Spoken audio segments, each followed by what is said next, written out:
I'm here at the London Forum on Investing in Liberia, where key private and public sectors have come together to discuss the ways in which the UK can expand and invest in Liberia. The forum, which is led by the Liberian government, will also highlight the ways in which Liberia will be a comparative and profitable investment. Many of the leaders and ministers here have stated that they would like investment to be within agriculture, tourism, and within the media sector. This investment briefing will address strategic initiatives instituted by the Liberian government to develop a vibrant private sector. My government has aggressively worked to create an open investment climate that has attracted investors, both foreign and Liberians living in the diaspora around the world. The business climate in Liberia is conducive. The fundamentals of our economy remains promising and dynamic. The Liberian economy is experiencing tremendous growth in the private sector. Business activities are booming, with the construction of modern hotels and urban housing projects.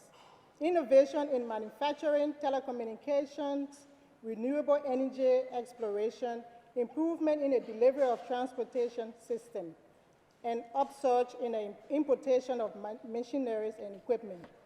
In the manufacturing sector, new industries are surging to meet consumer demands, and the size of foreign direct investments has increased, signaling a greater participation by our foreign investors in the economic activities in the country.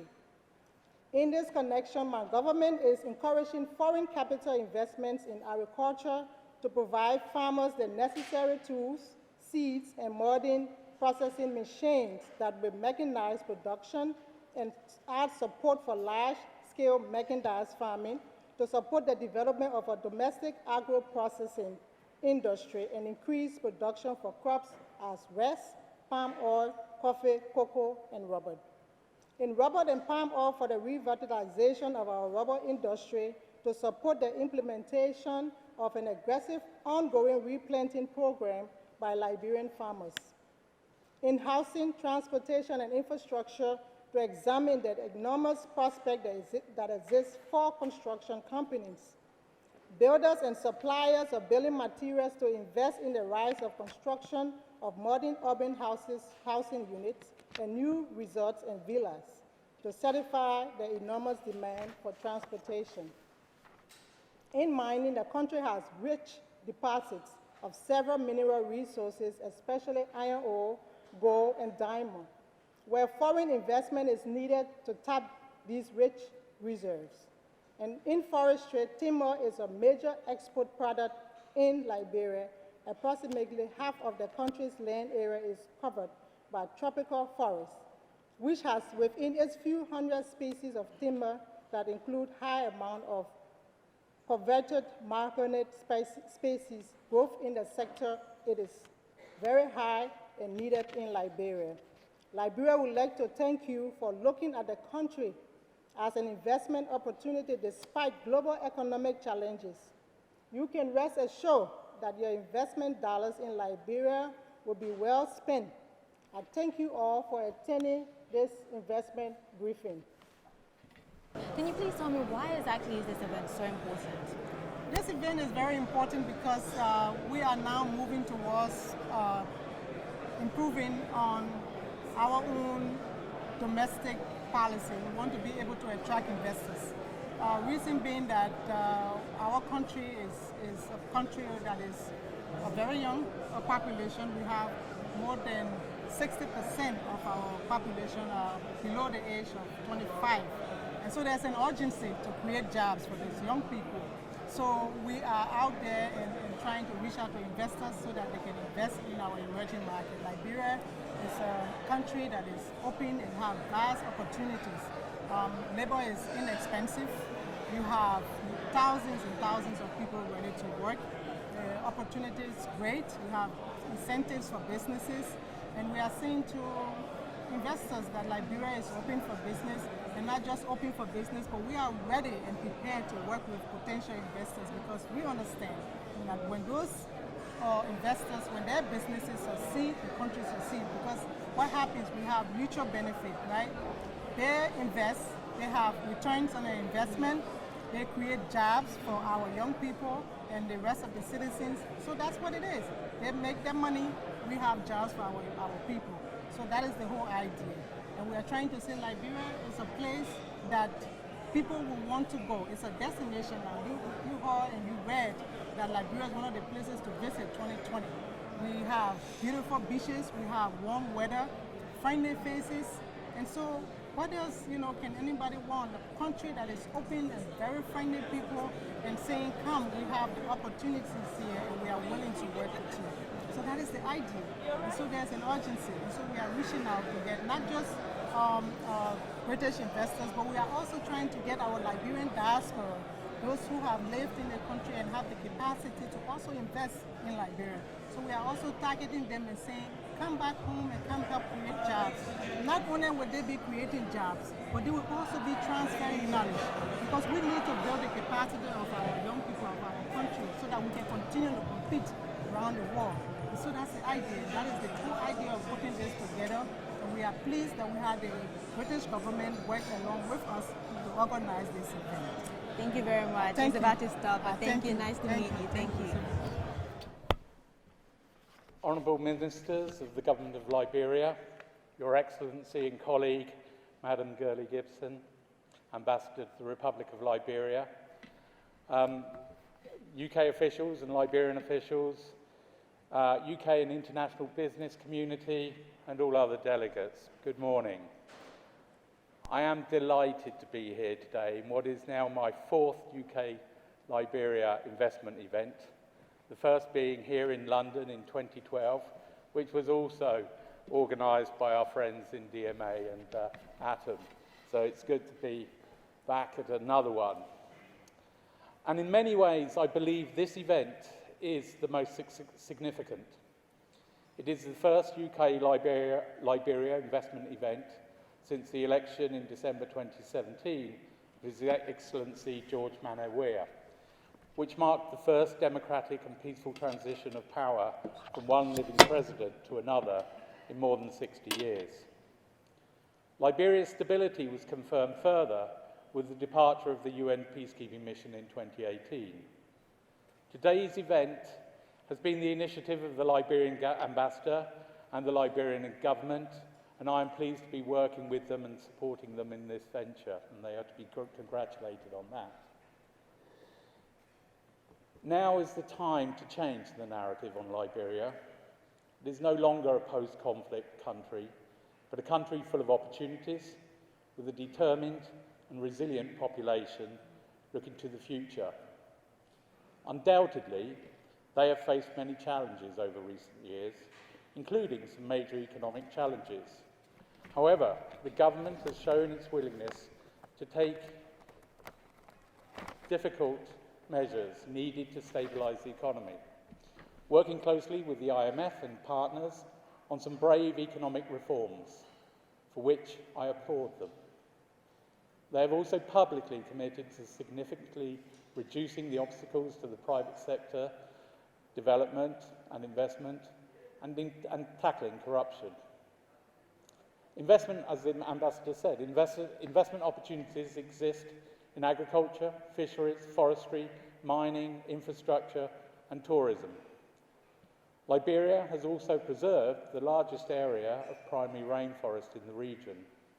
We owe it to them to help develop and invest in their economy and support sustainable, eco-friendly industries to maximise their economic benefit while preserving the valuable resource on behalf of the rest of the world. They, and you, have the opportunity to lead the way in that respect by developing business models that balance economic development with sound ecological practices, and by so doing, adding value to the product to meet increasing consumer demand for ethically produced forest-friendly products. It is Liberia's unique USP. It should also be noted that Liberia's capital, Monrovia, is one of the first in Africa to install a fibre optic grid around the city and offers the opportunity to leapfrog other technologies. And the splendid new airport terminal, which I flew out a few days ago, makes Liberia increasingly accessible. The UK's strategic approach to Africa, begun last year, sets out a whole-of-government fusion approach to work alongside, invest and partner with African nations to create shared stability and prosperity. It is also another way the UK is taking a lead in delivering the global goals, with 2020 marking 10 years until the goals need to be delivered. Which is why we stand by to support this investors into Liberia and our friends and colleagues in Liberia, both in government and in business. I congratulate Her Excellency, the Liberian Ambassador, and the Liberian government on taking this initiative, and I wish it every success. Thank you. I'd like to invite the first panel to come to the stage. And David, that was brilliant. And David, thank you for being such a great host every time I've visited Liberia, and I know that you've been a great host to so many British companies coming too. Could I invite the first panel to come up, please? Thank you very much. Before I go any further and introduce the first panel, can I just say, Ambassador, testament to you and to David that you have such a full house in such a busy time of year, against so many competing events, and such a quality audience as well. Congratulations. Right, I'm going to chair this first panel, so I better go and sit over here. Thanks a lot. Thanks a lot, and on behalf of the President of Liberia, Mr. George Manawia, I would like to welcome all of you here today and to show our appreciation as a country for your response to our call and for giving us a platform for us to present the many possibilities that Liberia has. I have a presentation, several slides that I will run through, and the slides will also be available for those who want them, who want it electronically. It's an overview of our country's investment potential. We launched the Invest Liberia portfolio 2 years ago to showcase Liberia, a country with so much potential yet undeveloped potential that we are looking forward to tap. Next slide, please. That is our president, who was elected in 2017. He's taken office in January of 2018, and during his inaugural speech, he said Liberia is open for business. So that is the mantra that we've based our investment outreach upon. Next. Well, there is a small table of content for those who have better eyes than I have. You will see that the areas that we will cover today very quickly will touch on our national development plan, which is the PAPD, the Pro Agenda for Prosperity and Development, the pillars that the PAPD is based upon. Then we'll talk about generally the business climate, why invest in Liberia? Somebody will ask, we'll seek to answer that question. We'll also do some sector profiles, agriculture, hospitality industry, mining, infrastructure, transport, health, energy, information and communications technology, the possibilities for an SEZ, Special Economic Zone, and also oil and gas. Next. A little bit about Liberia. Our country is located in West Africa. Great history. We are the first independent African country. We gained our independence since 1847. Our population is about 4.6 million. The total area is 111.369 square kilometers. We have a lot of water, 15.049 square kilometers of water. Our maritime claims is about 200 nautical miles. Our country, like Ambassador Belgrove said, is a tropical country. We have the the highest precipitation in the world currently, and we also have the greatest preservation of the rainforest in the world also. So we have a lot of good things going, great potential for ecotourism, for sustainable tourism, because we have managed to keep alive the lungs of the world, which is the tropical rainforest. We have the greatest preserved portion in the world today of tropical rainforest. Like I said, our precipitation is very high. The rainfall exceeds 118 inches per year, very high. We split that into two seasons, the rain season and the dry season. But with the climate change situation, we have even more rain now than dry. So it's like about 60 to 40 currently. It used to be 60 to 50 to 50 before. Next slide, please. Well, we go into hospitality. That is a free advertisement for one of our resorts on the Prime Beach.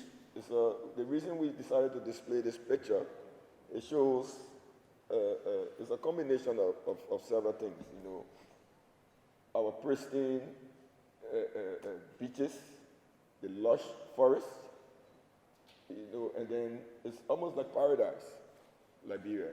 You know, so there are a lot of opportunities in the hospitality sector.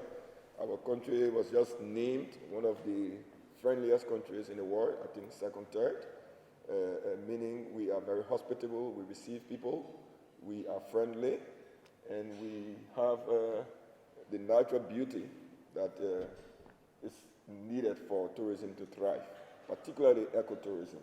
Next slide, please. These are some indicators I would like to speak about very quickly.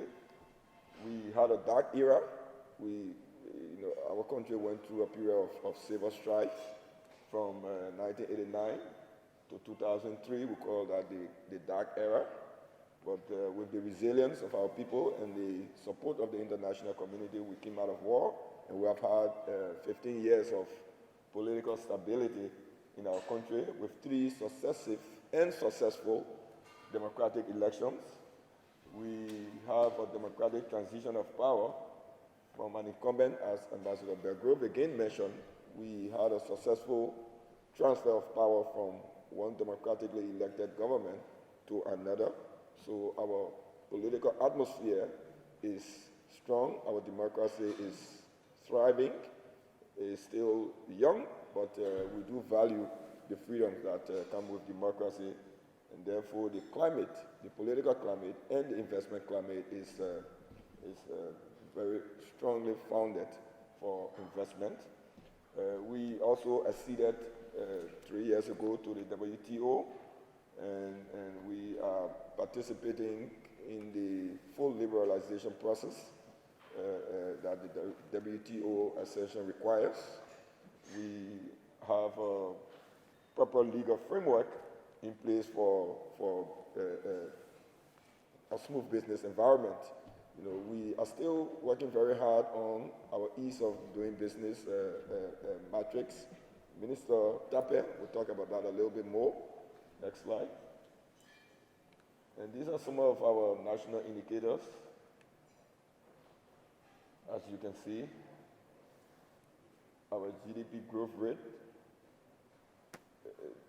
that has contracted a little bit over the past annum. Our population, about 4.6. We have a very sizable labor force of 1.7 million. The business startup time has improved to 72 hours. There are still some bottlenecks because when we approach this forum, we decided to be honest with the potential investor, because we are a country still thriving, still struggling to get to the top. There are issues, but whenever there are issues, because of the climate we have and the environment we have, we deal with the issues, and we are still trying hard to do better with our ease of doing business matrix.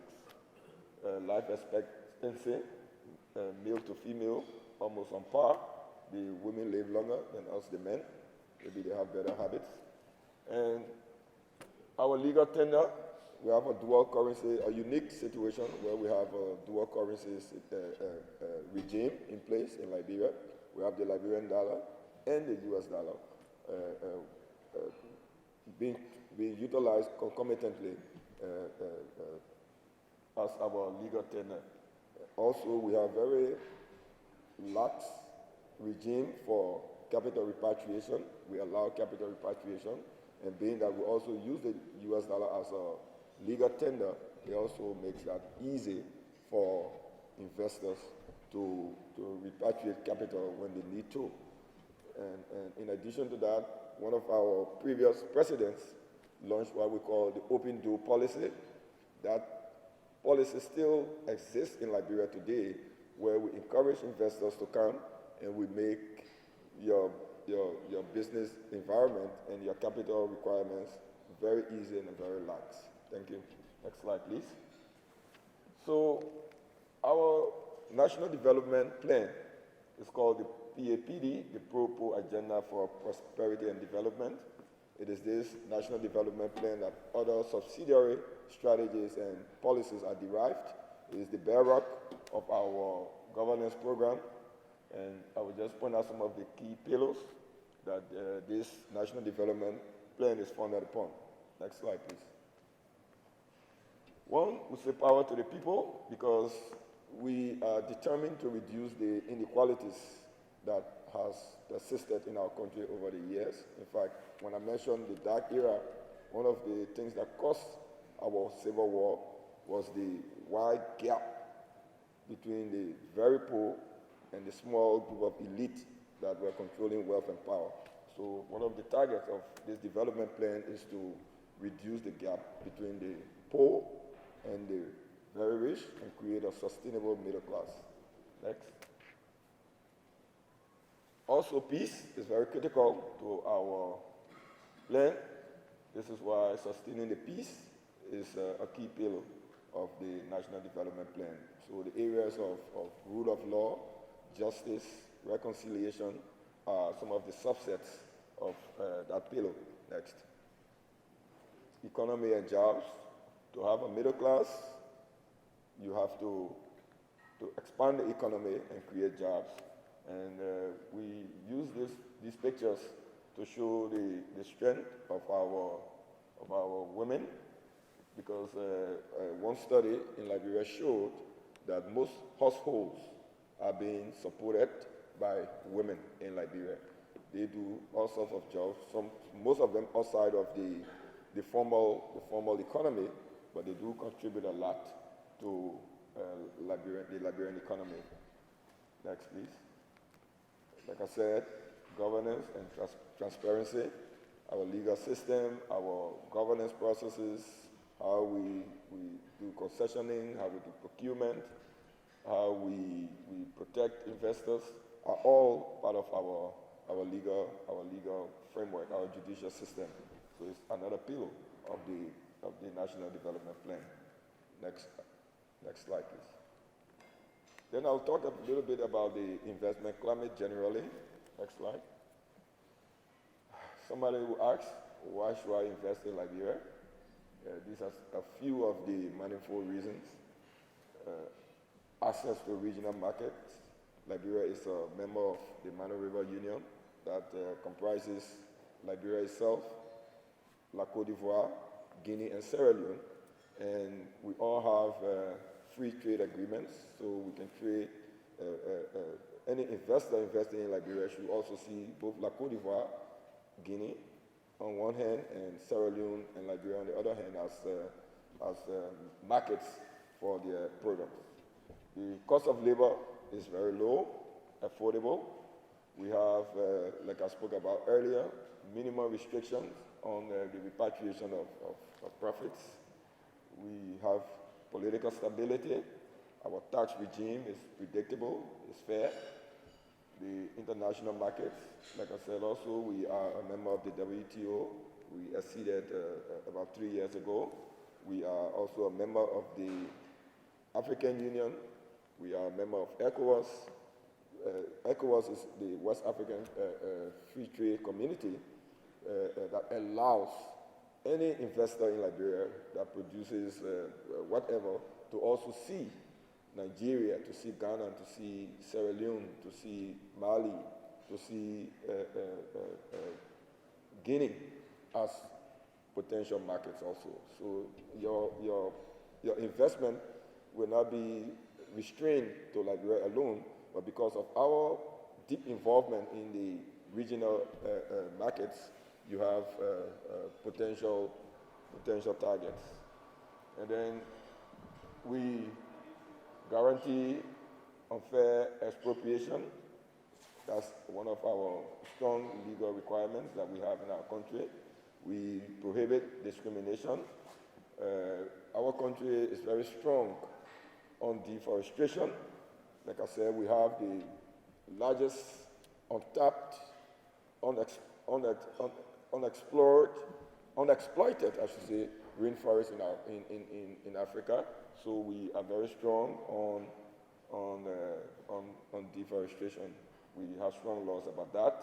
We want you to invest in a sustainable environment in an ethical way. Also, we have a very large untapped natural resource base. We have gold, we have diamond, we have steel, iron ore, as Scott will tell you, a lot of it.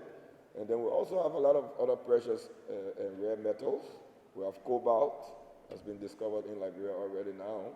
And the potential is so great.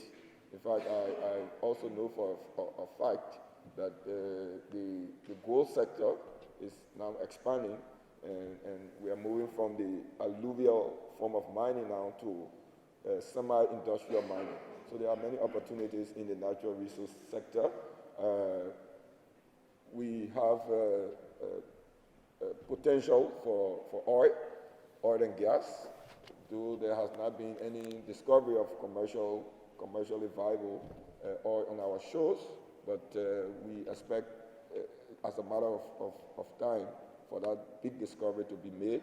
So there's an opportunity for potential investors to come and explore. Next. There are incentives, a lot of them, for prospective investors, from as low as 500,000 to just under 10 million. We have priority for sectors to qualify for incentives from 50. Even in the health sector, we have lowered the bar so much for incentives because that's one area that we want to target for investors to come in. So as low as 50K, we grant you a lot of incentives. They can be, we will also provide you additional information about the sort of incentives that we grant to different categories of investors. From 10 million and above, you have an incentivized contract that gets ratified on our laws, and you are protected. Your incentives is ratified usually within your agreement that is ratified by our national legislature. Next. Agriculture value chains. This is one area that has so much potential for our country and also for potential investors. You know, there are opportunities in cocoa and coffee. We have the same climatic and topographical conditions as compared to some of our neighbors like Ghana and La Côte d'Ivoire that constitute about 60% of the cocoa market. So we had a thriving cocoa and coffee industry prior to the war, but all of that crumbled. So now we are rebuilding that sector as a sector that has great potential because of our geographic location and of the fact that being in that part of the tropics, we can grow and expand cocoa and coffee more. So the government has instituted a deliberate program to encourage our farmers to expand. Currently, most of the cocoa and coffee farmers are small scale. The opportunity is there for large scale production, and you know, cocoa and coffee, the new gold and diamond. of the world. So there's a great opportunity in that sector. Palm oil, we have our Sam Darby people coming. The palm oil industry is strong in Liberia, and there is room for additional expansion and investment in that sector. Next slide, please. There also is rice. Is our main staple. So currently we have an unfortunate statistics that we, as a country, we spend very close to $300 million to import rice into the country every year. That tells you that if that product would be domestically produced, that's a surety of having a market, because it's the main staple that we consume. There is also opportunity for cassava and all of the subsidiary benefits that come with the production of cassava. We have a lot of rubber. We had formerly the world's largest plantation. Now we're second, Firestone. But apart from Firestone, there's a whole chain of smallholders that have been started to expand. So it creates potential for an inroad for any investor. So all of these opportunities we have in agriculture, and not just the raw production, but the entire value chain, from planting to harvesting to adding value to whatever product is produced on the farms or on the plantations. Next slide, please. The value chain continues. I just mentioned during one of the earlier slides that we are a coastal country. We have a very long coastline, and that presents opportunity with our 200 nautical miles of maritime claim. It presents great opportunity for fishery, and this is one area that is underinvested. It has a lot of potential. We have instituted ethical fishing. We're working with the European Union to continue our relationship so that we fish while at the same time preserving the ecological conditions in our waters. So opportunities for that. Also opportunity for agro-processing, the logistics, from agro-logistics to storage to packaging, and opportunities for fertilizers and agrochemicals is a whole big opportunity for that. For example, the oil palm sector do utilize a lot of these things, the fertilizers. The rubber plantations utilize fertilizers, they utilize agrochemicals. Cocoa and coffee is expanding now. It's one of the areas we are targeting as a medium-term solution to our economic problems.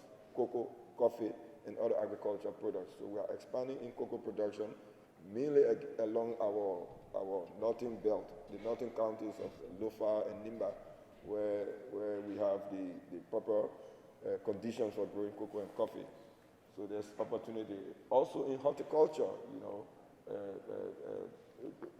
we are in the tropics, therefore we can produce all of these assorted fruits and vegetables. So there's opportunity for that. These are some of the figures, the domestic market. So it's not just a focus on exportation, but we have a large domestic market for horticultural products. So the estimate is that domestically we consume about 103 million per annum of these products, meaning that there is a predictable market for any would-be investor in horticulture. There's poultry and animal husbandry, investment in the affiliate products for poultry and husbandry, fees, and opportunity for livestock breeding and utilization. Next, please. There are some major players already in the agricultural sector. There's Firestone, there's Sifka in the southeast that's engaged in rubber production. There's SRC in the central region, also in rubber production. There's LAC towards the south, towards the southeast. a big rubber plantation. I think it's the second largest in the country. Liberia Agriculture Company, they are into rubber. We have Equatorial Palm Oil. Their name speaks for itself. They're palm oil. And they're also in the southeastern region, from Bassa towards the coastal counties of Sino and Maryland. There is Sam Dhabi into oil palm, and there's Golden Verilium also into oil palm, but they are in different parts. Sam Dhabi is in the western region, and Golden Verilium, Liberia, is operating in the southeast. This is where they have their plantations. In fact, they are moving on to another stage of not just producing and exporting raw palm oil, but to add value to their products. Next, please. I spoke about our forest. There's no forest that's greener than the forest in Liberia. This is a photograph, an aerial photograph of the Sapo National Park, which is a protected area. The size is 1,804 kilometers of protected forest. Great biodiversity is where you have the pygmy hippo and other rare animals. This means that Liberia has a great potential for ecotourism, and for adventure tourism. And in fact, though our tourism sector has not grown to the extent that we want to, we have been encouraging investment in that area. Next, please. The mining sector.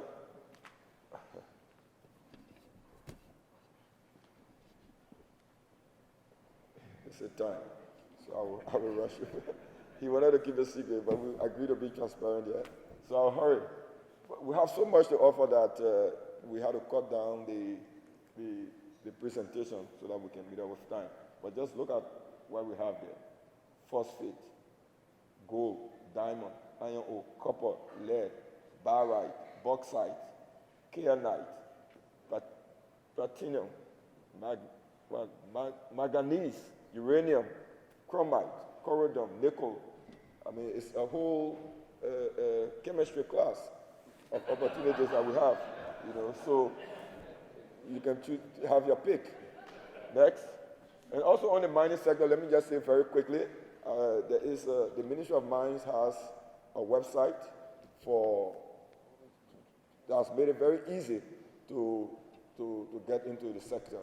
You just go there, you can apply for licenses, so it has caused the process to be easy, and we have taken away some of the discretion that happens when you interact with people. So you go online, you have a predictable process, and therefore you can get into it. We have a great deficit in Liberia in infrastructure. Just look at the statistics. Liberia has a total road system of 10,600 kilometers. Of these, only 657 kilometers are paved, while the rest, 9,943 unpaved road. Great opportunity we have. I mean, it's a great deficit, a sad story, but that sad story presents a great opportunity for investment. So it's a priority of the government to address this problem. So there's opportunity for air and seaports. You can see the matrix over there. 4 seaports, 2 are fully operational. The other 2 are being operated at under 10% of capacity. So there's an opportunity for investment even in our main port and our subsidiary port, the port of Buchanan, where we have already received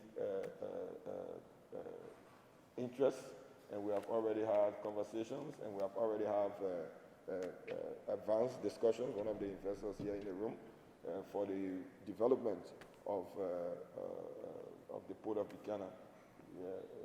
So the port of Buchanan also hosts ArcelorMittal is where they do their mining export.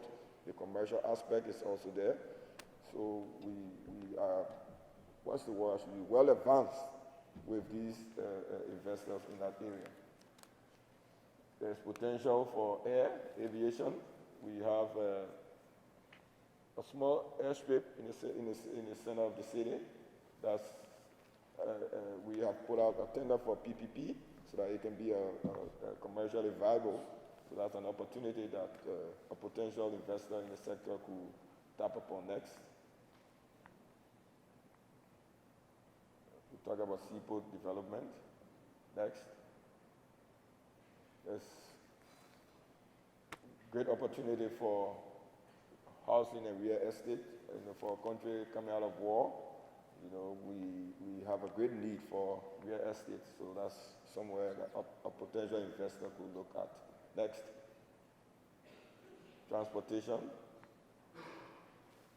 The provision of mass public transport service, public parking facilities, bus station, bus services, truck, commercial, and industrial.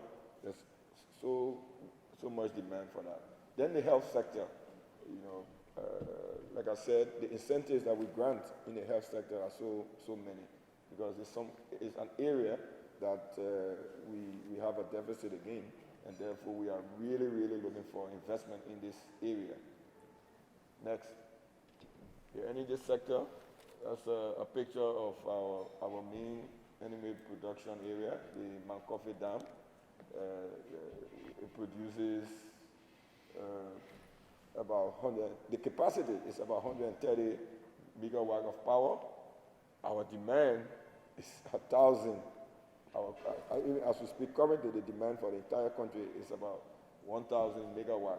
So there is a gap of 870 megawatts currently, and we know that with further industrialization, there will be more need for power. In fact, before Liberia qualified for Compact, the repair of that dam was funded by the MCC, is the Millennium Challenge Corporation of the US. They spent about $350 million to rehabilitate the dam. Prior to Liberia getting the grant, a survey was done, a study was done, and it was determined that the two areas that is obstructing growth and development in Liberia is lack of access to power on one hand, and also lack of access to road. So there's still a gap in that sector. The ICT sector, like the ambassador said, we have connected to the East fiber cable, and it has landed in Liberia. There's still opportunity for expansion, for deployment of the cable, the fiber optic cable across the country. We have possibility for a national backbone. We still have to accede to the international telecommunications requirement for digital migration.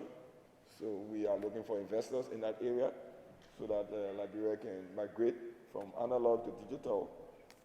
We have a tender for an addressing system, not just for postal, but also for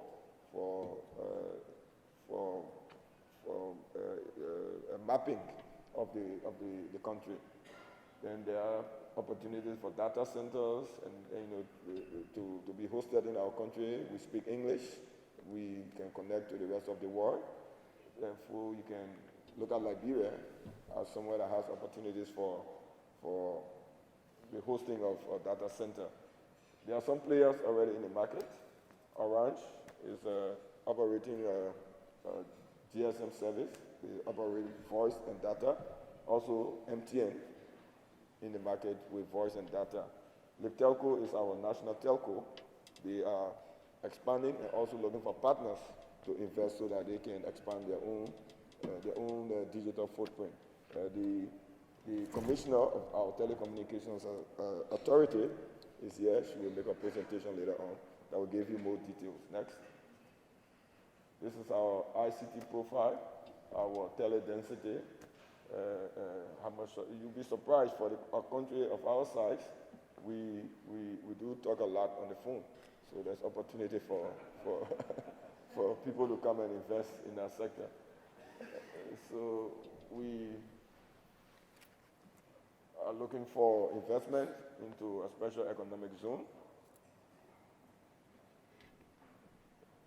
Then the oil and gas sector, like I said, they have we have had some explorations before, but all of the exploration contracts were time bound. So when some of the big players, like ExxonMobil, Chevron, came to explore, they had the country reclaimed the blacks, and we have reapportioned the blacks for oil and gas, because they have all reverted to the government of Liberia. So there is still great opportunity for oil and gas. As you can see from the map, there's great opportunities along the coast of Liberia. And all of these, we have done some preliminary surveys that informed the creation of this map. We have another slide, another group of slides that we will not be presenting here, but can be shared by anybody who wants it electronically. Next. These are some of the players that the upstream, downstream, Chevron, ExxonMobil, African Petroleum, they all participated in the sector. Currently on the downstream side, we have Total, Aminata, NP. They are in the oil and gas business. But there's still a chance for more. Thanks very much for giving me your ears, and thanks for listening, and thanks for being here. So why is today so important for the Liberian community and government? Well, it is very important because currently our country is experiencing some tough economic conditions. So this forum has presented us the chance to show what potential Liberia has and what our country can offer to a potential investor. So it is very important for us to be able to showcase Liberia, and it's also very important for our community, because with the involvement of the Liberian community in giving back to their country, Liberia will be greatly assisted. So we're very excited about what's going on here today. And which areas do you hope, people will begin to invest in when it comes to Liberia? Well, I think mostly it will be in the areas of tourism, and because that's an area of great potential, and also agriculture, because these areas have the greatest potential for Liberia and the greatest opportunities. But like we gave a whole catalog of different sectors, we are hopeful that this will serve as a beginning for any interested investor to come to Liberia and put their money into our country and conduct business. And that has a positive effect on the economy as a whole. So after this forum, what will the next steps be in finalizing these? Well, like you see, we have begun networking. We will continue to reach out to those who came here, and we'll continue to answer some of their questions, so that all of the issues that they want to raise or questions that they will have, we can continue to engage and continue to address those. Do you hope, which other countries apart from Britain would you hope to, have a union with where they can be investing? Well, we did one of such investment outreach in the United States, in New York, a few months ago. We've done this one here now, and our next step is to do one in other areas in Europe. We are looking at one for Italy, and then we'll go to the Middle East and do one more show there, because our intention is to garner as much support and garner the interest of as many businesses as possible for them to come and invest in Liberia. Thank you very much. Thanks for the opportunity. Thank you very much. Thank you. Good morning, distinguished ladies and gentlemen. David, good morning, and thank you. Our Ambassador, Her Excellency Ambassador Schwarz, my colleague, Eugene from the Ministry of Information, and of course our valued and most distinguished potential investors, members of the diplomatic corps. Let me stand on the rest of the protocol established prior to my extending here. All protocols observed. I think my colleague from the Ministry of Information did an excellent job, so I just went over to him and asked him, well, I shouldn't have come because he did everything. But, you know, because he covered everything.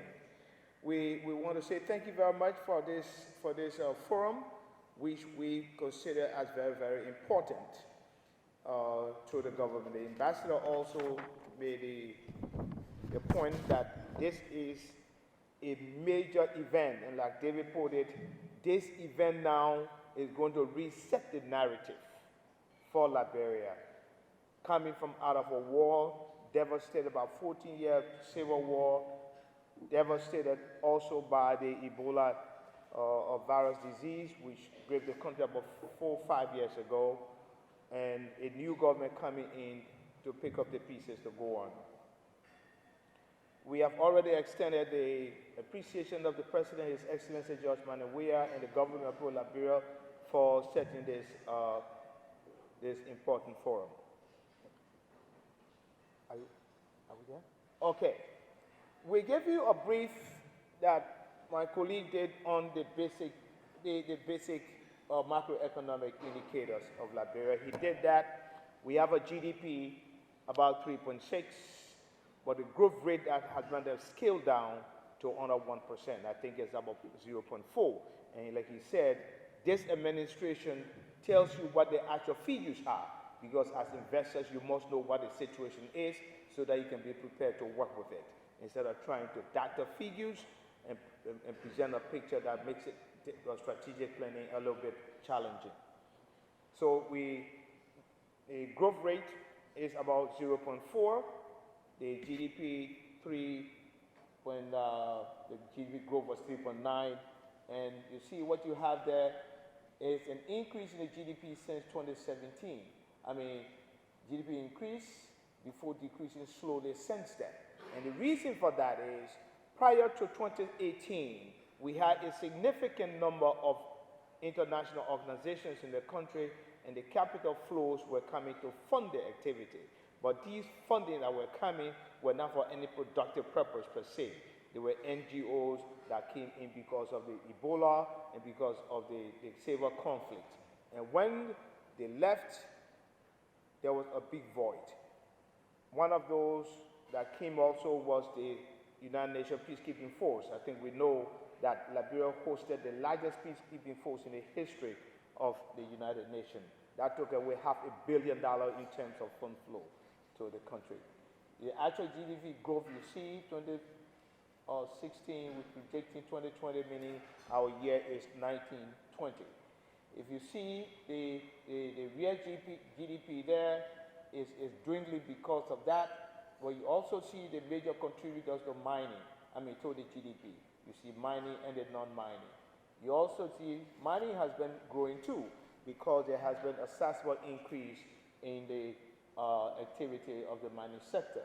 If you see the contributor to GDP, agriculture and fisheries, forestry, mining, manufacturing, and the services. Next slide.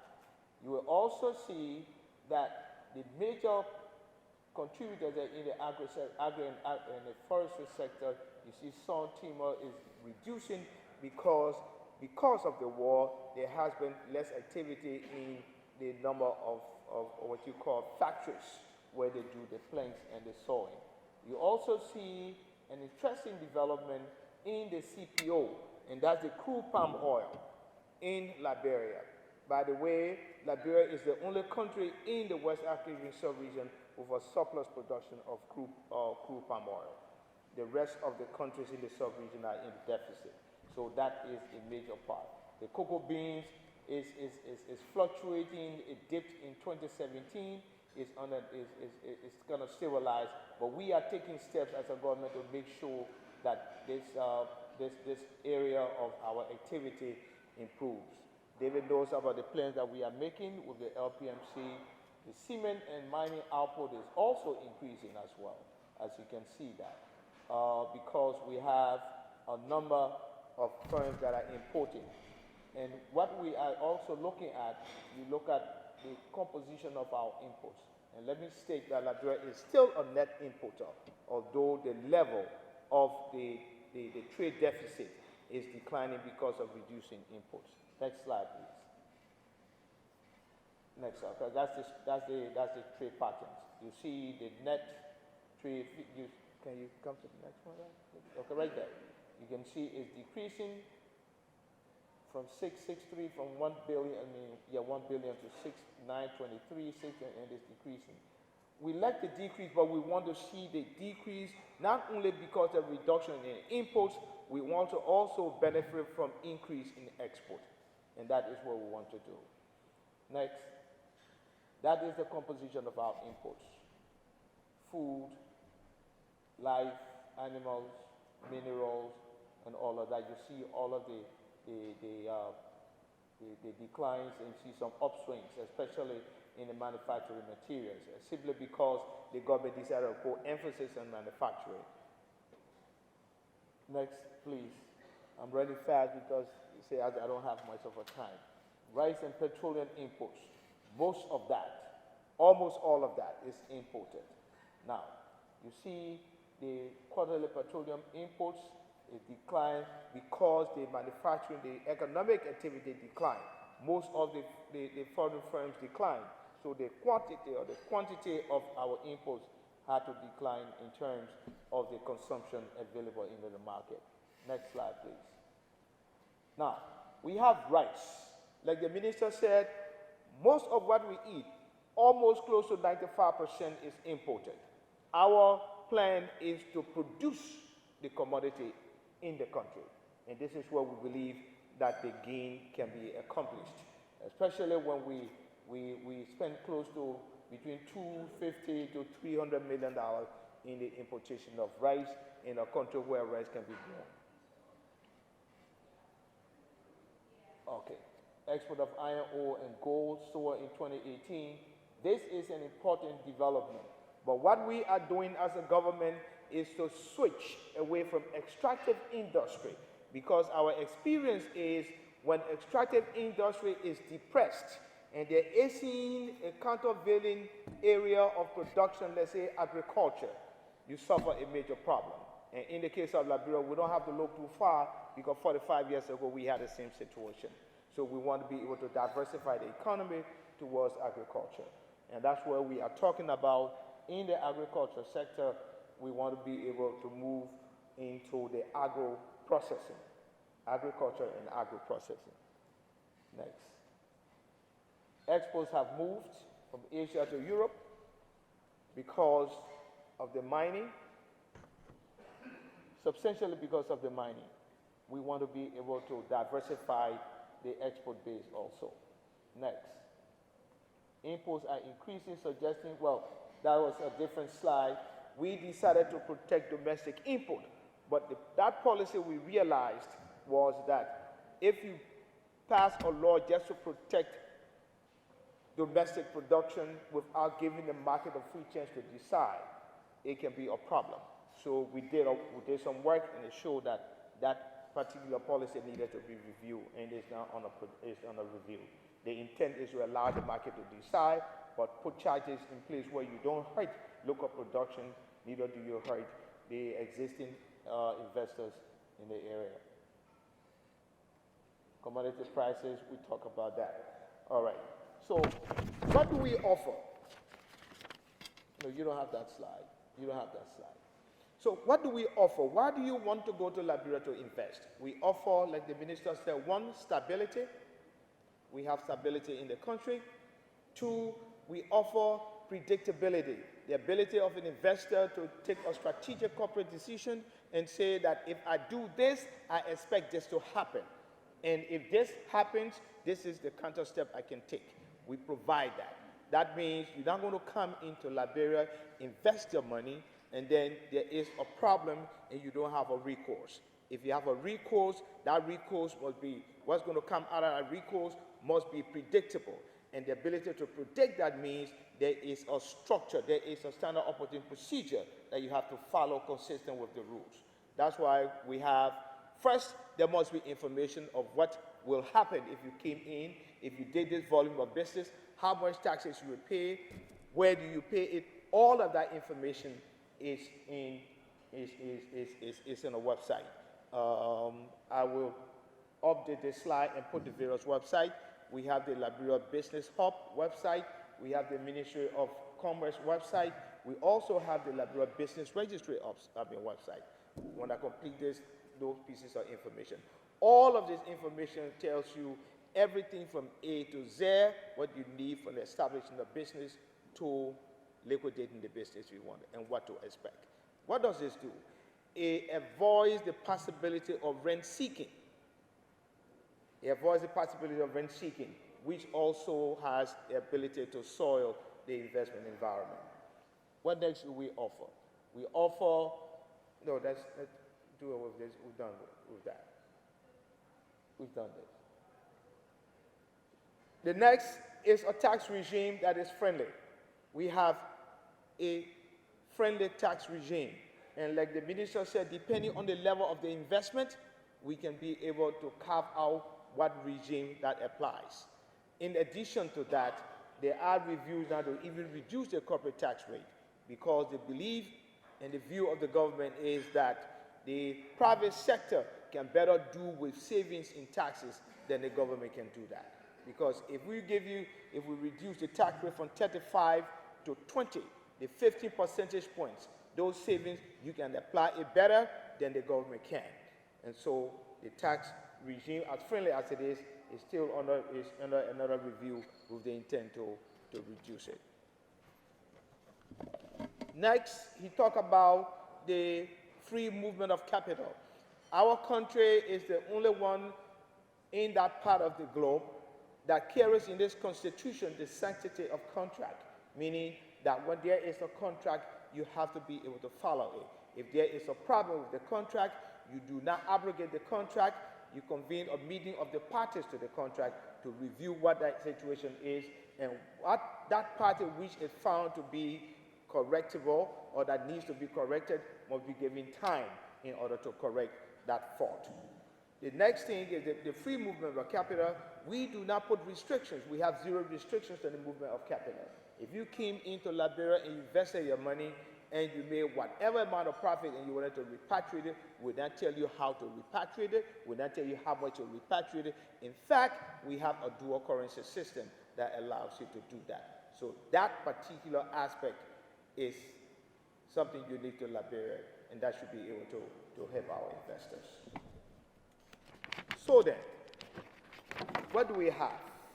Where are the opportunities for investment? One, it will be in infrastructure. The minister gave you a broad view of the challenges we have with the roads, the telecommunications, and all of that is infrastructure. The next is agriculture and agro-processing. The value chains in agriculture are now being exploited, and these are opportunities that are available.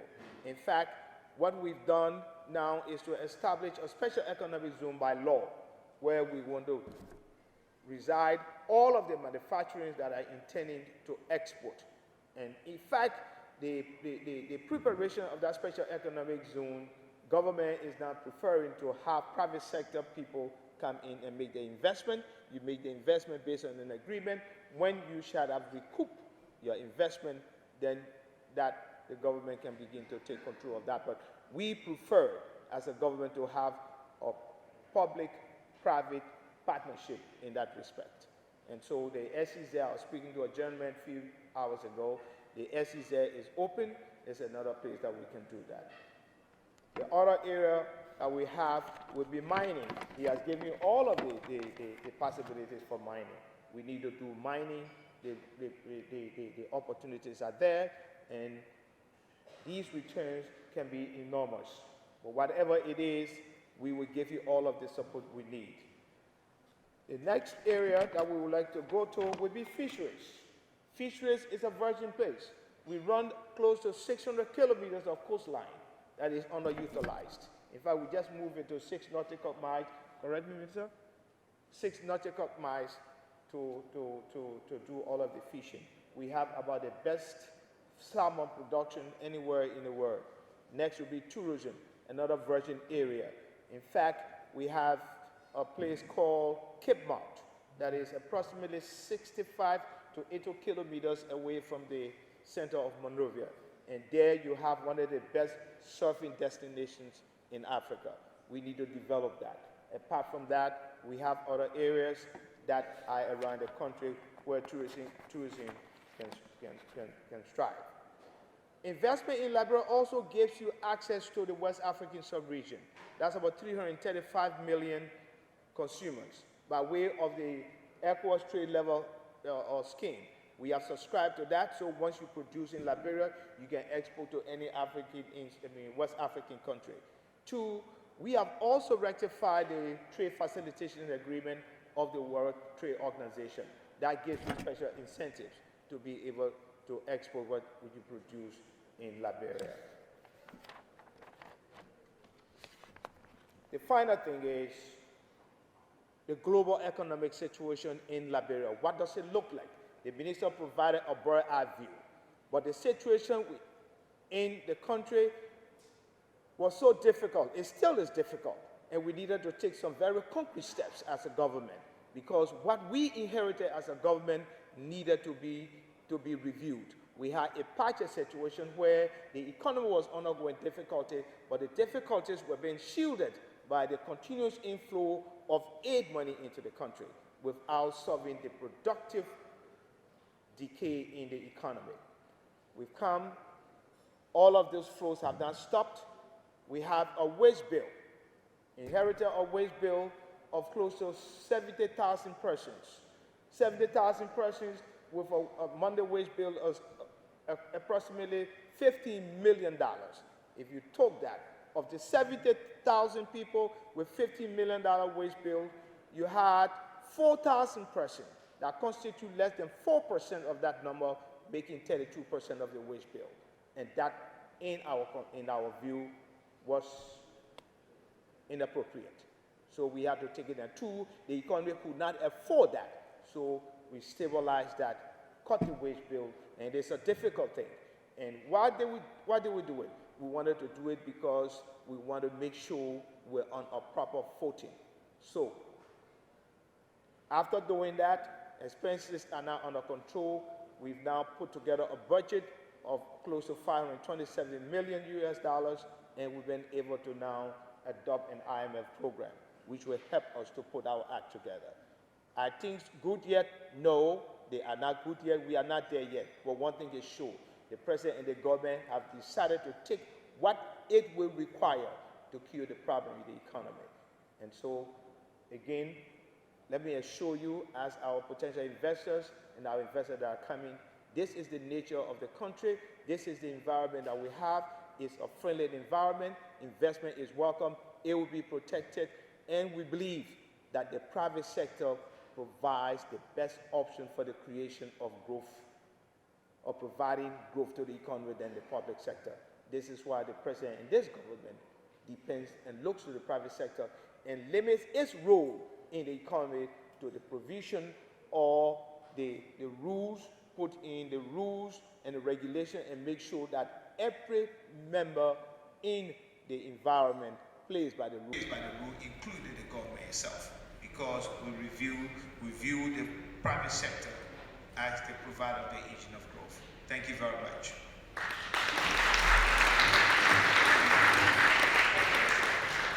Oh, this is it's a forum on Liberia, a UK-Liberia Investment and Business Forum, where we discuss a relationship between the private sector, the UK private sector, and the Liberia private sector.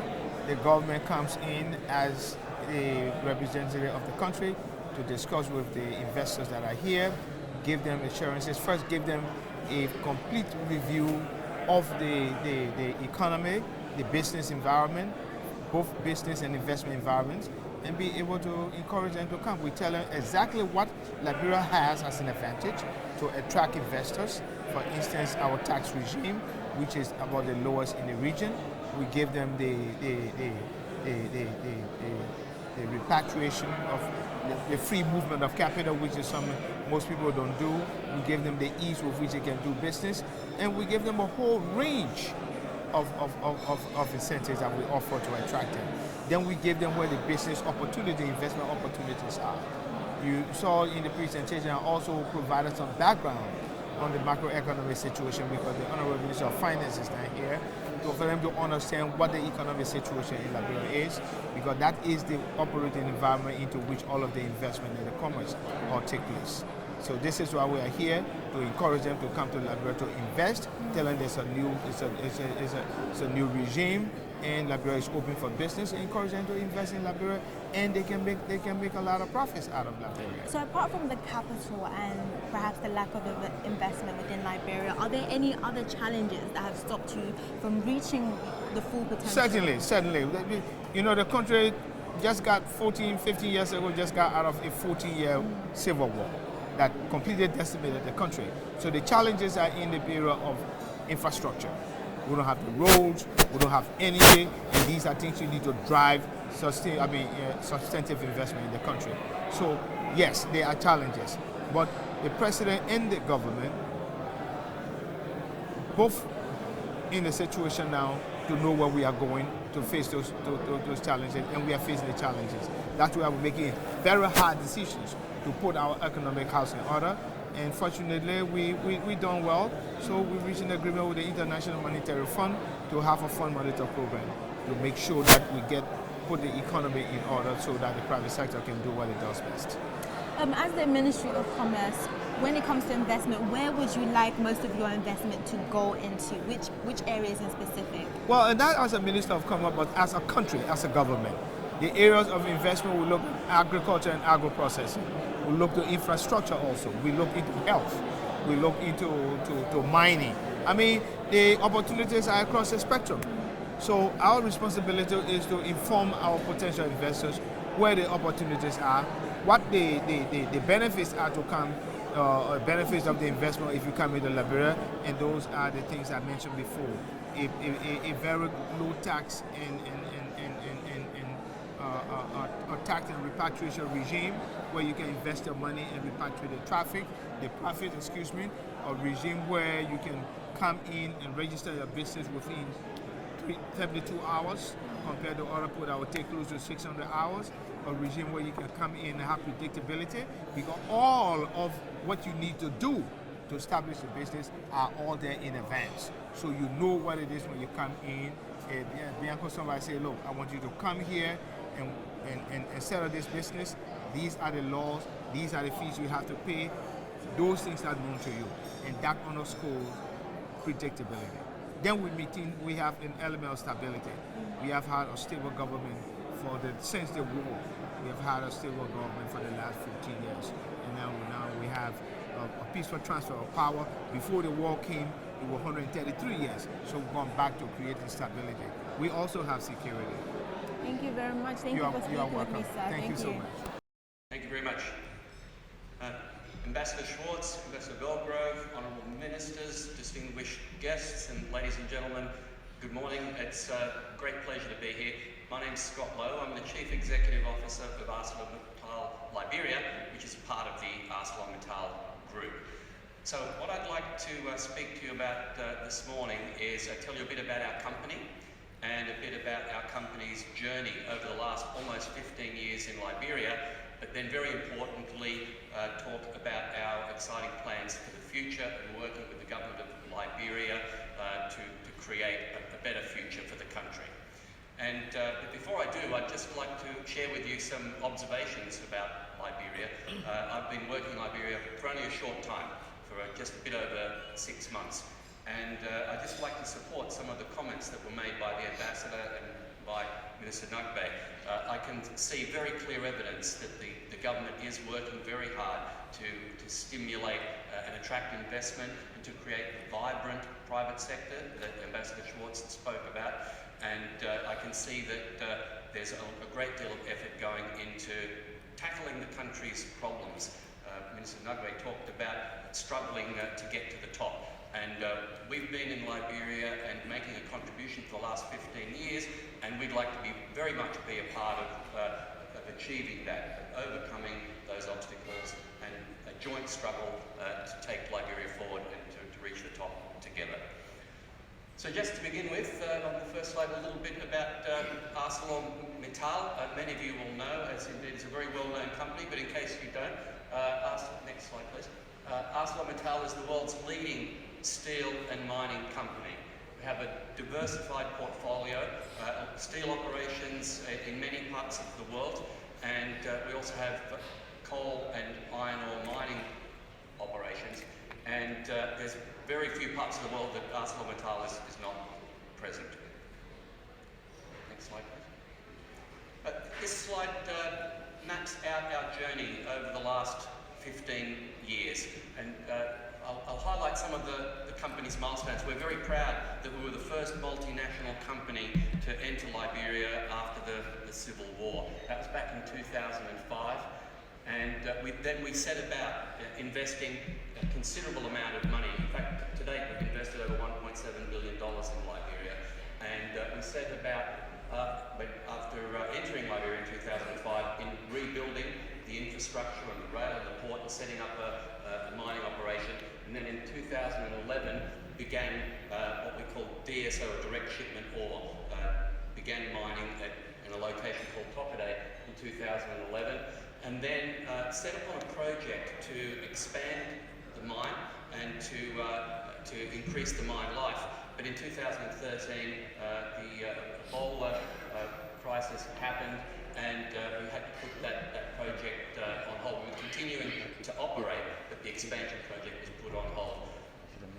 And what we're doing right now is continuing to produce DSO, but in a moment I'll talk about our plans for the future.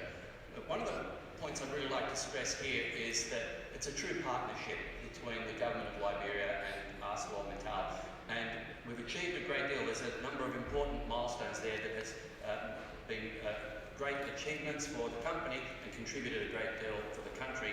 And that's been done by overcoming a number of serious obstacles. The global financial crisis, the Ebola outbreak that I mentioned, and then a weakening of iron ore markets a couple of years ago. And that says a lot to me about ArcelorMittal's commitment to Liberia, and that it's a true partnership. And the best partnerships are the ones where you're together through good times and bad. And that's certainly been the case with ArcelorMittal and the government of Liberia. In fact, the strongest bonds, the strongest relationships are forged in dealing with adversity together. And I'm very proud of what has been achieved under some very difficult circumstances in the past, and has put us in the position we are today with a great platform of sound business and tremendous opportunities for the future. This is a snapshot of where we were in 2005. After the Civil War, there was very little left of the infrastructure on the rail and port, and the company invested a considerable amount of money in restoring the rail and port system and establishing the mine. You can see just how much work there was ahead of the company at that time. I talked briefly about some of those challenges, the global financial crisis and the Ebola outbreak and the softening of markets, and we got through those, and we've got a sound business today. Health and safety, the company's commitment, an overriding commitment to safety and to the environment, to our community, and we demonstrate that in many ways. I'm proud to say that we have not had a single fatality in recent years, but we don't take that for granted.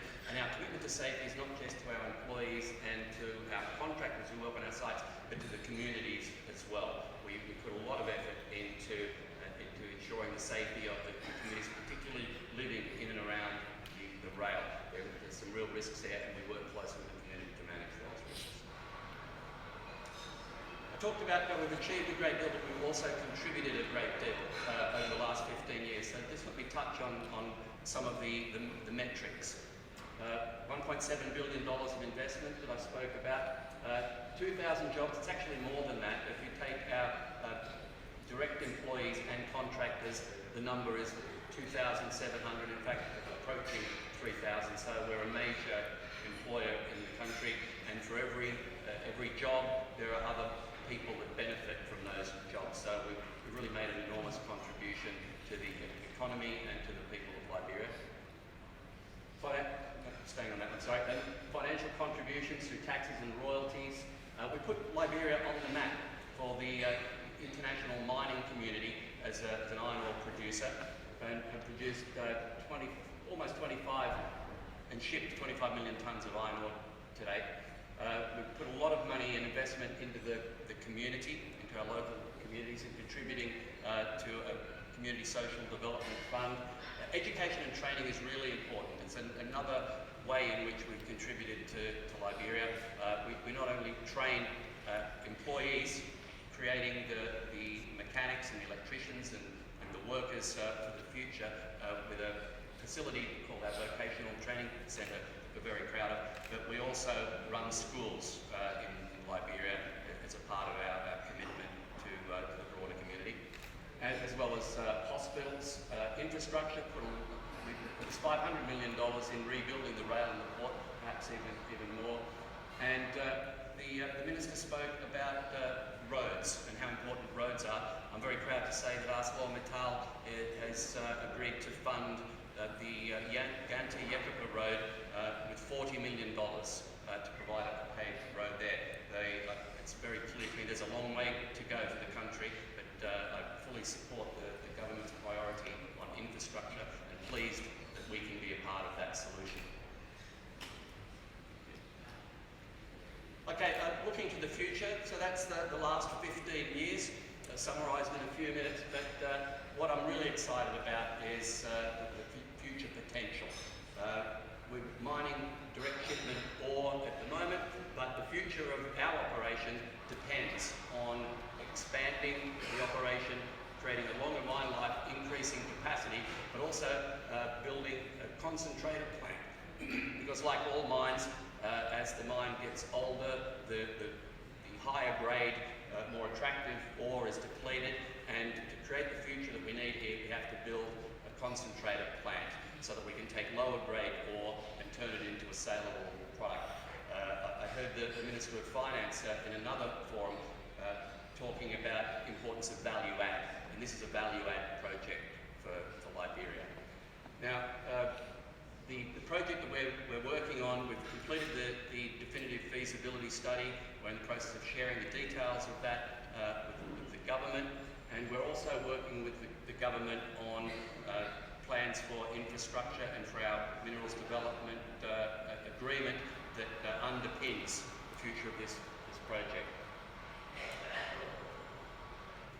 When we get to the point where we make a final investment decision, this project would add, let's say plus 20, it's closer to 30 years of mine life, and would increase capacity and create even more jobs. So, very important project for the country. Infrastructure is absolutely critical. It's critical to the country, and it's critical to our organisation as well.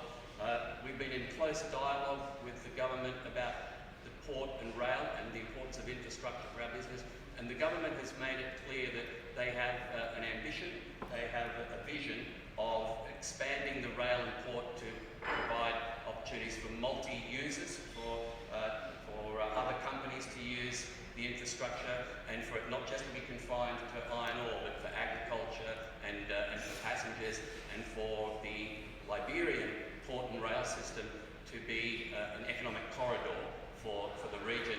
We fully support that, and we commit to working with the government to make that dream a reality. Of course, there are issues that need to be addressed for us to underpin our business case so that we can have certainty about our capital and operating costs. And as the foundation member of what will hopefully be multiple users of this system, we just need to make sure that entering into such an agreement for multi-users is done in a way which is consistent with what we need to justify our investment. Our project will take the capacity of our existing mine, add the mine life, but take it up to 15 million tonnes a year from the present 5 million tonnes that we're producing. So the expansion of the infrastructure is absolutely critical to us. In closing, what I'd really like to say is that ArcelorMittal Liberia has achieved a great deal, has contributed a great deal, but there's a great opportunity before us. We don't underestimate the magnitude of the challenges that the country faces and the challenges that the country faces, we face with them, and we intend to continue the strong relationship that we've established and that we've forged with the government to create a better future for Liberia, for our employees, for the communities, for the people of Liberia in general, and of course for our shareholders. Thank you very much. We can go straight on to the brilliant Carla in just a moment, or we can take a couple of questions. Very quick questions, shall we do that? Okay, I'll put the questions out there. If there are some immediate questions, we'll take some questions for the panel. If not, then we'll go straight on to, there's a really very strong hand up over there. So that's the first question we'll take. If you could identify yourself and your question, and we'll take 2 or 3 questions at the same time. Hello, Michael Gibson, Professor of Cultural Tourism and Policy at Glasgow University of London. I'd just like to ask Honourable Eugene Nagbe about the pro-poor agenda for national development. Are you also particularly interested in developing tourism in a pro-poor manner? Because actually that's a very hard thing to do, but I do believe it can be done. Thank you. Do we have another question? Please, over here.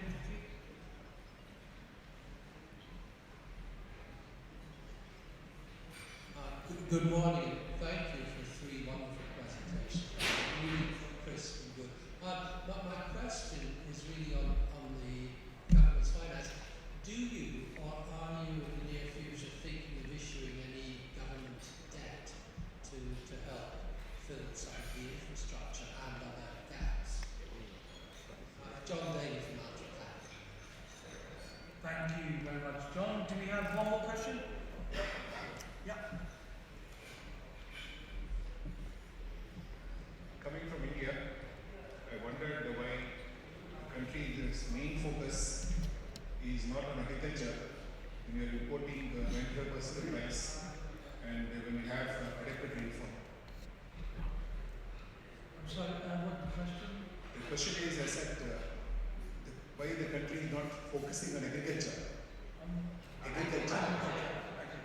When they have enough rain and when they're importing 95% of rice. Because as you probably know, India was in the same position in 1947. By about 1967, there was ample food security. If you focus on agriculture, the initial stages, people have enough to eat. I think in fairness to the Information Minister, he did focus a lot on agriculture and value addition in agriculture, but I'll ask the Minister to comment first on the agriculture question, and then we'll come to the pro-poor tourism idea. And then debt. I think you have the IMF in town this week, so maybe it's a sensitive question, but we'll go through. Okay, fantastic. Please, Minister. Thanks a lot. We have not had a proper architecture for expanding in agriculture. I think that has been a problem. Some of the figures that we have currently about how much has been spent in the sector to try to elevate us from where we are. You know, in Liberia right now, in food production, we are still implementing the farming at a subsistence level. You know, particularly in the production of rice. It's all for the small farmers produce the rice just for themselves. You know, so there's not a mechanized farming of rice in Liberia right now. I was talking about the money that has been spent in the sector over the past, should we say, about 12 years. You know, the international partners, particularly the World Bank, the IMF, the multilateral partners who've been involved with trying to resuscitate our agriculture sector, have spent close to $500 million in Liberia. Yet, in spite of all of the infusion of these amounts, we still have not elevated ourselves from subsistence farming to mechanized farming, and we continue to import our staple.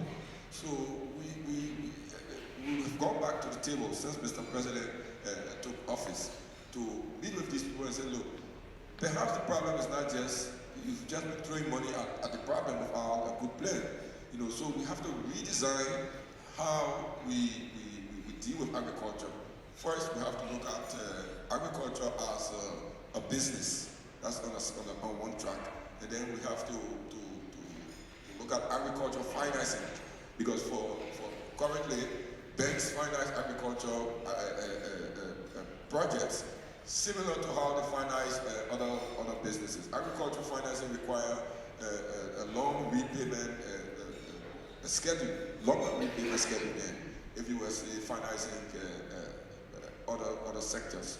So we are redesigning along with our partners who will be helping us, but our eye is focused on the private sector, because it is the private sector that will operate agriculture as a business instead of the model that we've been following for years, where we have development partners sponsoring several agricultural programs in silos without having any interconnection. The World Bank will come, spend $100 billion, say for rice production, and then USAID will come and spend another 50 for rice production, but it doesn't get produced because these are other development grants or loans that are not tailored with the private sector in mind. So our new approach, this is why we've come on this roadshow, is to say these are the options, these are the possibilities that we have for private sector investment in the areas.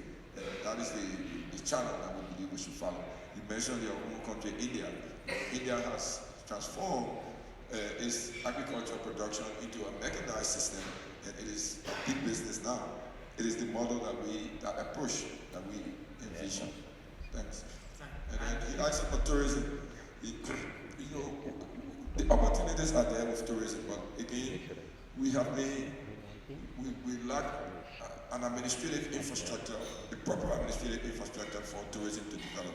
Tourism is mostly driven by the private sector again. So what we've been doing, we've developed a national tourism trade strategy, working with my colleague at the Ministry of Commerce, and with support from the UNWTO and the WTO, because we realize that if the infrastructure is not right, the administrative infrastructure and the regulatory infrastructure is not right, then you cannot develop the sector. So you're right, we talk about us not having, whether it's part of the PAPD is the overarching national development plan. We have a subsidiary tourism strategy that focuses now on sustainable tourism, and for us to go to where we have the greatest advantage. Why would somebody come to Liberia and not say Sierra Leone? What is it that we have that Sierra Leone doesn't have?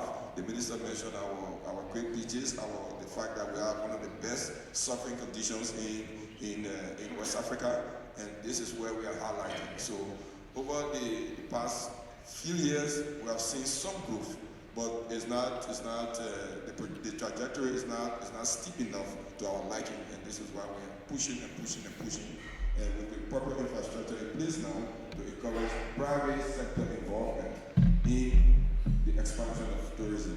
And we'll be granting a lot of incentives, even those who have already made inroads, like some of the hotels. We have right now some interest from Hilton to open a resort in Liberia, also another from Sheraton. These are big signs of confidence in our sector. But in addition to that, the smaller players, the smaller resorts along the coast, those who are doing ecotourism, adventure tourism, and excursions into the rainforest are the areas that we also tap in on. So it is growing, but not growing fast enough for us, because we have to encourage more private sector investment in our area. Thank you very much. Let me just add on to what my colleague said about tourism. I think he's right. We need to put in the necessary infrastructure as a government before the private sector can be attracted. Fortunately, we are onto that, and so we can see there have been some major improvement there. I would also like to come to the point my brother made about the emphasis on agriculture. I guess my emphasis was not clear enough, but we did emphasize that agriculture is where we want to go. But this is what has happened. Like my colleague, Minister Nagbe said, over the last, say, 12 years, we have close to 495 million, say $500 million invested into agriculture. But if you went on the ground and look at the evidence, it cannot substantiate 10% of that amount. Why? Because each and every one of the interventions that went into that sector went as an independent silo without a strategic core that would bind them. As a result, this person will come with a $48 million project. It does not relate to any domestic strategic policy of the government at all. When that project is finished, it's done. The other will come and do the same thing. Better still, even the people in the project area are now brought in as shareholders. They only bring them in, as stakeholders. There are two different things. We need to go into that. What we are doing now is to attract investment into agriculture that will link to a strategic objective. And that objective being to bring the people in the country, the people in the project area involved. Fortunately, we don't have to fight below, because some 45 years ago, a similar situation was put together. At that time, the country had been determined, potentially, to be having difficulty with the extractive industry. There was a World Bank report, something back in 1973-74, that you need to diversify the economy. So they did diversify the economy. We need to go back to that plan, diversify the economy, put a financial institution in the middle of all of that, with the Farmers Cooperative, their training agency called the Cooperative Development Agency, and a financial institution to give them access to financing agriculture. Because as you know, commercial banks do not necessarily finance long-term agricultural development, because most of the funding sources are demand deposits, which have a shorter maturity and a shorter duration. This is where we are going as a government. And we believe when we get there, with that involved, even at that, we don't want it to be 100% government owned. We want the private sector to be a major part to drive the process. If the government gets involved, it will only be as a catalyst until the private sector can get to a certain level, and then the government can diverse itself and allow the private sector to do what it does best. So yes, we have the emphasis in agriculture, where we have been deliberate because we want to make sure what happened in the past does not recur. And this is where we are going. But the emphasis certainly is in agriculture. Now, the question with the debt, yes, it's a good thing. We want to be able to issue debts. But as a responsible government, we want to make sure that before you do that, you take care of the macroeconomic situation to make sure that when you issue the debt and it matures, you are in a position to retire that debt. Because if you do not do it, you will have dealt a major blow to your own credibility as a government. This is where we are going. We are almost there. We got to the level of the central bank now, where we are now attracting department. We have instruments like the special deposit facility, special credit facility, where people can come and invest. But over the long term and medium term, we want to be able to even first fix the central bank itself. For those of you who have been following, the central bank has been having some challenges. You hear about the mysterious, the alleged missing money, which actually was not true. But at the end, when the president put the committee together to review what had happened, it came out that there was some systemic difficulty with the central bank. We need to restructure the central bank, put the central bank in place to make it viable and credible, and remove that element of reputational risk that has been hanging over the central bank for the last 5 years. We believe we are almost there. When we shall have completed that, especially with the IMF program, when we shall have completed that maybe by June, July, then we'll be in the position to say yes. We can now attract foreign capital by issuing our debt instruments, because we will have set the basis to repay the debt instruments when they come. Thank you. And thank you very much. I think just to, having done a very comprehensive replies, I think Minister of Tourism, perhaps that conversation with the Professor from Goldsmith on what pro-poor tourism looks like, that could have continued over the break. I'd like you to give a very warm thank you to an excellent panel, very strong on information. Scott, I don't know if you wish to add something at the end of this. but it's been a tremendously rich, content-rich panel, and we're really grateful for a really great opening session. So please give them a very warm welcome. Thank you.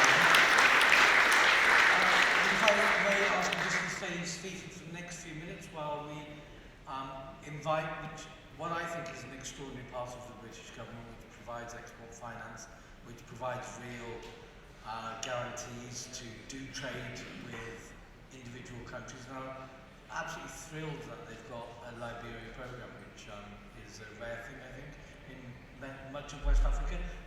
If you'd invite if you'd welcome from the British government, Carla Senzori from UK Export Finance, which is part of the IT. Hi, ladies and gentlemen. It's a real pleasure to be here. Just by way of introduction, I work in the business origination division at UK Export Finance. And for those who haven't come across us before, UK Export Finance is the official export credit agency of the United Kingdom. We were also the very first export credit agency ever created. We were established exactly 100 years ago, and in fact we're celebrating our centenary this year. So as the official export credit agency of the United Kingdom, our job is essentially to support export transactions between UK-based entities and overseas-based entities. How do we do that? We provide different financing and insurance schemes essentially aimed at facilitate export transactions. And our schemes are really designed to essentially complement the offer from the private sector. So our mandate is not to compete with the private sector, but to fill in the gaps in the private sector offer of financing facility to facilitate export transactions. We can support all sectors. So we can support companies looking to export capital goods, services, and also intangibles, such as software licenses, for example, or intellectual property rights. So sorry, if you can go to the next slide. So, as I said, our mandate is to support transactions, and so we do so by facilitating access to to loans that have favorable terms, essentially. So depending on who is the end receiver of the loan facility, our products will be categorized in a way in two different buckets. So from one side we have schemes designed for the UK-based entities, and within this category of products, essentially we have all the working capital type of support we provide, which is essentially support for UK companies that are looking to raise the extra cash needed to satisfy working capital requirements or bonds requests from their clients overseas. And then we have a second category of products, which I believe is probably more of interest for this audience, and which I will touch on in a bit more details. So second category of products is designed to facilitate access to finance for the overseas entities looking to procure from the UK to realize projects in any given sector. So if we can go to the next slide. So this is essentially our offer for overseas entities based in Liberia, whether it's SPVs or project developers or contractors looking to realize any projects. We can help you finance at least in part, those projects, provided that we see at least 20% UK content in those. And when I say UK content, I mean in terms of total value of exports, goods and services exported from UK companies that go to supply into the project. Our main way through which we normally support transactions and projects in general is via the issuance of a payment guarantee to the bank that provides the lending facility. And this is also what we're known as the ECGD department, Export Credit Guarantee Department. And what our guarantee does is essentially it will mitigate the risk in the transaction so that the bank can charge more favorable interest rates. In fact, the loan will be priced based on the fact that the UK government is backing it. As I said, the rates will go down, but also with our scheme, the buyer overseas, the Liberian buyer of UK goods and services, will be able to enjoy longer than usual repayment tenors. So we can offer repayment tenors of up to 10 years. And for some sectors, which we are particularly keen to support, for example, projects in renewable energy or water-related type of projects, then our tenors can go even well beyond the 10 years. They can go even up to 18 years, plus any construction period if it's required. We're quite flexible in when it comes to the type of financing structure you want us to consider. So we can lend to private sector entities, as in a normal corporate loan, but we can also consider more complex type of structures, such as project finance type of transactions. And of course, we can also work with other export credit agencies around the world. We have a reinsurance agreement with most of them, so we're very happy to collaborate with other entities on projects. We do have £50 million available in terms of risk appetite for Liberia, and at the moment we can only support project private sector-led type of projects, and this is simply because the region is a sustainable lending market, and so they do have a ceiling when it comes to the level of sovereign that they can raise if it's a non-concessional type of loan, and UK Export Finance provides non-concessional loans. Something important as well to remember about us is that we do charge a premium for the services we provide, and that's just a one-off fee which will be calculated as a percentage of the loan, and it will essentially cover for the risk we are taking on the project we're asked to finance, and it will be calculated on a case-by-case basis. But this fee can also be paid off the loan, so its cost can actually be spread throughout the life cycle of the loan itself. So this is a very simplistic diagram that explains how our guarantees work. Essentially, the funds always stay with the bank. There will be a loan agreement between the overseas entity, so Liberian entity, and the bank. And then UKF will simply provide a guarantee to the bank that the loan will be paid back if something goes wrong, and the buyer defaults on the loan. And so the funds stay with the bank, and the overseas project developer, project sponsor will simply instruct the bank to pay the exporters every time a big milestone has been reached in the project. And of course, all parties will benefit from this arrangement. The exporters get paid right away as if they had a cash contract, essentially. The bank has a 100% guarantee that the loan will be paid back, so they will be happy to lend to the project. And the buyer, of course, has the possibility to spread the cost of the loan to finance their project over a very prolonged period of time and with good interest rates. So just a couple of examples. I mean, Africa is a very, very interesting continent for us. It's getting very, very busy. We can see there is a lot of dynamism in many regions, and we're very pleased to see that. So we're very happy to support the projects across all sectors. This is just an example where we've provided 270 million euros worth of guarantee to the Ugandan government, and this is going to finance a new airport in Kabale. And if you go to the next slide, this is an example of finance provided to a private entity. So in Nigeria, a company called Marine Platforms benefited of a £40 million UKF-backed loan because they purchased ROVs from a UK company, and so they could use those machines for their oil and gas operations.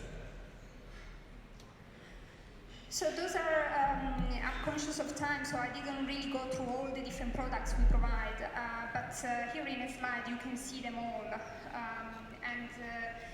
We like to say that we have schemes that help companies at various different stages of a transaction. We help companies win contracts when we provide finance to their potential clients overseas. We have schemes that help companies take on export contracts they might have won by allowing them to access working capital type of support. And last but not least, we also have various insurance schemes, payment insurance schemes that protect companies against the risk of not being paid after they have delivered on a contract.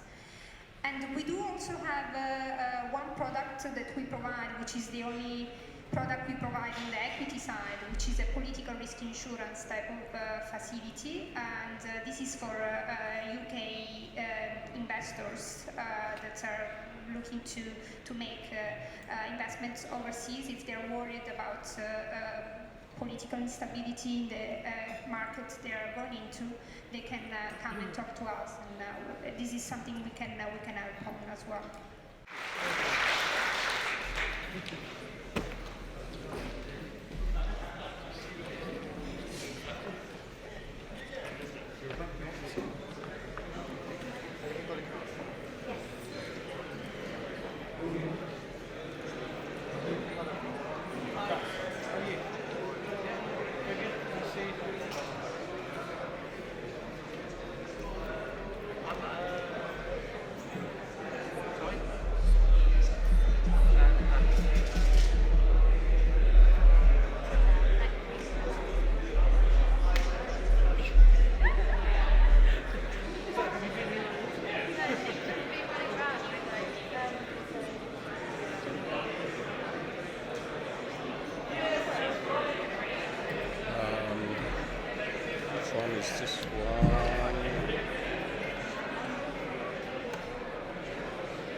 Laptop here instead.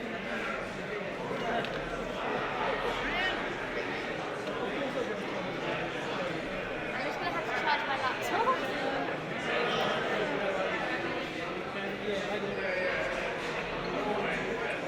Yeah, whatever can be. Oh.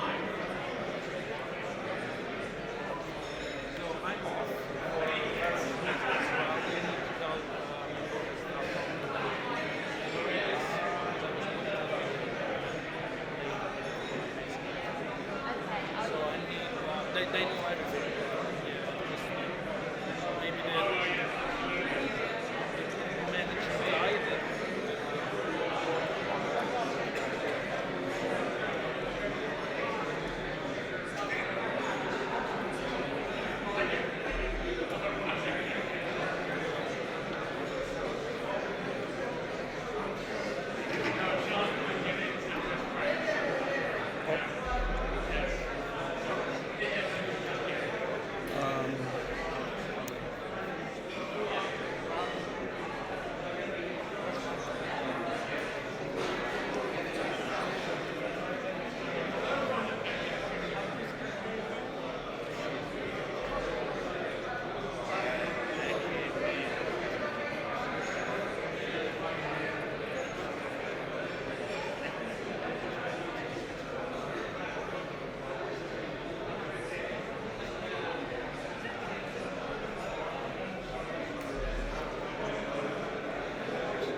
I'm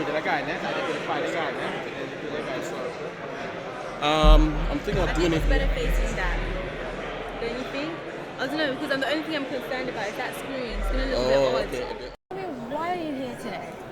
Well, we're here as part of the overall delegation from Liberia to showcase our country and the rich potential it has in terms of business. But my focus mainly is to talk about how Liberia now wants to move away from analog to digital, embracing a whole new world of opportunities in the digital world, developing media content, improving our media infrastructure, training our journalists to use new methods and technology that the whole world of digitization brings forth to our generation. So yes, that's why we're here this morning here in the UK. And what are some of the challenges you would say journalists or the media back in Liberia have experienced? Well, we're technologically hamstrung in terms of embracing the whole new world of digitization. That's why we're struggling. We're challenging that area. We haven't had the capital to sort of, catapult ourselves to this new world of digitization. But we're getting there. We want to see how we can partner with internationals in terms of helping us to achieve this goal. It's important, as you well know, that the world has leaped frog in terms of digitizing communications and journalism. And so we're looking to embracing such new innovations in the way we do our work at home, bringing new content, new ideas, and new information to the people of Liberia. So would you say with more capital would also mean with more jobs for those in the... Oh, definitely. As we expand, the national broadcaster will bring on more people because we'll obviously be using new technology and new equipment. Definitely need to train the younger generation of journalists coming out of universities to be able to embrace this new technology and work smoothly to developing new content relevant to enhance national development and national peace and unity. So that's what we're looking to investing in that in the next coming years. Okay, thank you very much. Thank you. Thank you. Thank you.